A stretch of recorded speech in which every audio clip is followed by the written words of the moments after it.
മഴക്കാലത്ത് കുടചൂടി നിൽക്കുകയാണ് കൂണുകൾ. പരിസ്ഥിതിയിലെ ഏറ്റവും ലോലമായ സാന്നിധ്യമായ കൂണുകളുടെ ജൈവ വൈവിധ്യം പുതുതലമുറയ്ക്ക് പകരുകയാണ് കാസർകോട്ടെ ഇടയിലക്കാട്. അജേഷ് പിലിക്കോട് തയ്യാറാക്കിയ റിപ്പോർട്ട് കാണാം. മഴ കൊണ്ടു മാത്രം മുളയ്ക്കുന്ന കൂണുകൾ ചിലതുണ്ട് മണ്ണിൻ മനസ്സിൽ.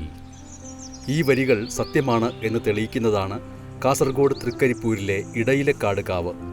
ഈ കാവിൽ ഇപ്പോൾ നിറയെ കൂണുകളാണ്. വ്യത്യസ്ത ഇനത്തിലും ജനുസിലും പെട്ട കൂണുകൾ. കുടചൂടി നിൽക്കുന്ന കൂണുകളെ കണ്ടറിയാൻ വിദ്യാർത്ഥികൾക്ക് അവസരമൊരുക്കിയത് നവോദയ ഗ്രന്ഥാലയം. കൂണുകളെ കാണാം കൂട്ടുകാരെ എന്ന ഈ നിരീക്ഷണ പരിപാടി സംഘടിപ്പിച്ചത് ഹൊസ്ദുർഗ് താലൂക്ക് ലൈബ്രറി കൗൺസിൽ. ലോക പരിസ്ഥിതി ദിനാചരണത്തിന്റെ തുടർച്ചയായി നടത്തിയ ജൈവോത്സവത്തിൽ കൂണുകളുടെ വൈവിധ്യം നേരിട്ടറിഞ്ഞു വിദ്യാർത്ഥികളും ഗ്രന്ഥശാല പ്രവർത്തകരും. പ്രശസ്ത പരിസ്ഥിതി പ്രവർത്തകൻ ആനന്ദ് പേക്കടം കൂണറിവുകൾ പങ്കുവച്ച ഈ നിരീക്ഷണത്തിൽ 16 ഇനം കൂണുകളെയാണ് കാവിൽ നിന്ന് കണ്ടെത്തിയത്. കോടിക്കണക്കിന് ആളുകളുടെ ജീവൻ രക്ഷിച്ച പെൻസിൽ കൂണുന്നത് കണ്ടു. അപ്പോൾ നോക്കിക്കഴിഞ്ഞാൽ നമ്മുടെ ഇപ്പോഴും നമുക്ക് അറിയാത്ത അല്ലെങ്കിൽ ഒരുപാട് ഗവേഷണം വിഷയമായ ഒരു വിഭാഗമാണ് കൂണുകൾ.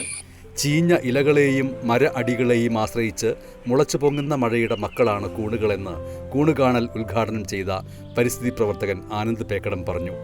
നിറത്തിലും ആകൃതിയിലും വൈവിധ്യം നിറഞ്ഞ ഈ കൂണുകളുടെ പേരുകൾ ഇങ്ങനെയാണ്: Ganoderma, Agaricus, Lentinus, Polyporus, Pleurotus, Coriolus, Hexagonia, Microporus, Marasmius, Peziza, Marasmiellus, ഡാൻഡനിയ, സൈലാറിയ, ഹൈപ്പോഫോറ, ലെപ്റ്റിയോറ്റ.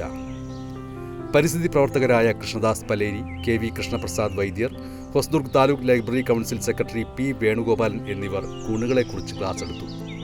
ഗ്രന്ഥാലയം secretary V K Karunakaran, M Umeshan, K Sathyan, C Prithviraj, V V Sindhu, C Jalaja എന്നിവർ കൂണുകളെക്കുറിച്ച് സംസാരിച്ചു. Kerala vision news, Kasaragod.